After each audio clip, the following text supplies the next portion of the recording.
Here's how we do it, and please join this crusade immediately, today. Petition, wire, fax your congressman, demanding the following.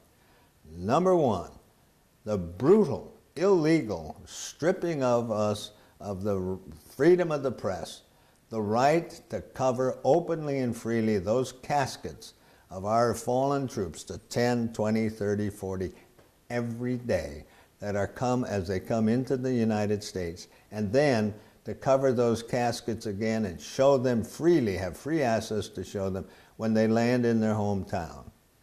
Number two, have free access of the media. In fact, all the veterans groups, these marvelous veterans groups, and others should call the press out, if it's on a national level, to cover it, and have their media cover it back home. Cover the soldier who was killed, cover the wounded, cover both the dead and the wounded, and third, cover their families. Interview the families of the dead, interview the families of the wounded with the wounded. How are they getting on? How are they paying the rent? How are they getting medical care for their children? And number four, interview the families that are here now struggling while their loved one, either because they believed the lie of the reserve or they believed that the Guard was what it was instead of a backdoor draft. Interview those families that are back home here now, and how are they coping and suffering. And in addition, what we must have is a weekly, 1-hour television show on cable, syndicated, network, whatever, in which we interview all of these people, the families of the dead, those who are mutilated, the families of those who are, let's interview them. Let's get to know them, personalize them like we did the kids at Virginia Tech. She was just a really kind person, always really friendly to me. He worked so hard. You know, like I said, he was a triple major, but he always had fun. 21-year-old Daniel Perez Cueva was born in Peru and lit up a room with his 1,000-watt smile. And 18-year-old freshman Erin Peterson played basketball. She was an honors student. And shockingly, Erin and fellow victim Rima Samaha went to the same high school in Virginia as the madman who shot them dead. Every week we do that show. We must show the reality of this war. These are real human beings. They are loved ones. Personalize them, personalize them, personalize them. And we will flood the streets and demand the end of this war. As Paul Rieckhoff, the brilliant founder and executive director of Operation Truth, an advocacy group for the veterans of Iraq and Afghanistan, has said, they make it silent. They bring them home in the dark. They do it so nobody sees the wounded, says Rieckhoff, because they're afraid it would demoralize the American people and turn them against the war. Please, please go to our video on how to save our troops and show what they have done to the wounded. Please do that. If you'd like to see the power of the American people seeing a plane full of caskets or seeing these wounded, as you will on our other video, if you want to see the power of that, look at this producer from ABC. I can still remember watching them take Bob and Doug to the tarmac to load them into the plane that was going to take us back to Germany, that was going to get them out of Iraq.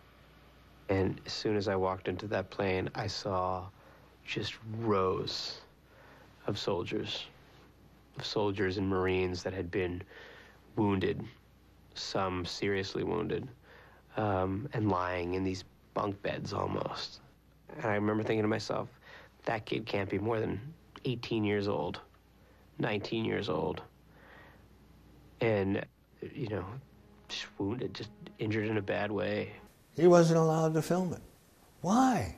Why weren't we allowed to film it so the reality of this war, not the fantasy of it, the reality comes home to us, and we begin to see the terrible price we're paying for it. Do you imagine now if every day a plane of these or several planes of these caskets come, if we were allowed to see them? Do you realize what our attitude would become toward those who repress us from it? It is a neo-fascist type of thing to say, you cannot cover it. And the same with the wounded. We should cover them, interview them, see them with their legs off. They would then not have to wait 2 years for a doctor in the VA. They would get treatment now. They can't get it. 205,000 of them. if we're filming them, if we're interviewing them, we will get them immediately the help. Remember, the only support for the troops is not to put in more money and send them out into the streets with targets on their back to be needlessly killed, which will never end. Only the most profound stupidity of the psychology of the Middle East would make anyone think that that kind of approach is going to work. No, support them by bringing them home now, and the best way to do that is make sure we have full and free color coverage of every casket when it arrives in the U.S., and secondly, when it arrives at its hometown, and free access to the wounded, and they are fully covered. As we get to see these by the thousands, 205,000 wounded so far, we'll end this war. Everyone will rise up. Every good, decent person will rise up and end the war. We want this website to become the voice of the veterans, the past and the present. We are very eager to team up with all those other magnificent veterans organizations that are out there. Paul Rieckhoff's, John Volz's, etc. They're doing magnificent work. Plus, any of those who care about our troops, including the MoveOn.org's, Democracy Rising, all of these internet and websites, please join with us and let us ask you, the veterans and their families, to send us anything you have, any story you have, any film you have, any video, family stuff. Send it to us so we can daily or weekly at the worst run this material on here to let people know what you are suffering. The only people, as we say in that other video on how to bring the troops home, the only people suffering are the veterans, the people over there, and their families. Let us hear from you. Let us be your voice. And these other great military veterans internets, I'm sure, will join us, and sending it out on all of these websites is going to end this war. Join us in this crusade right now. On this site you can find a petition you can send. You can do your own, email your congressman, your senator, demand that this absolute repression and oppression of the press covering the wounded and the dead, we must honor them. We must respect them. To have them come home as if it's a shameful thing in the night is disgusting. And the only reason is so they can keep the war going, keep conning us, and ignore and shame these people who we owe the utmost honor and respect by giving them full coverage, full ceremonial response when they come home. Please, join us in this crusade right now. Thank you, and God bless you.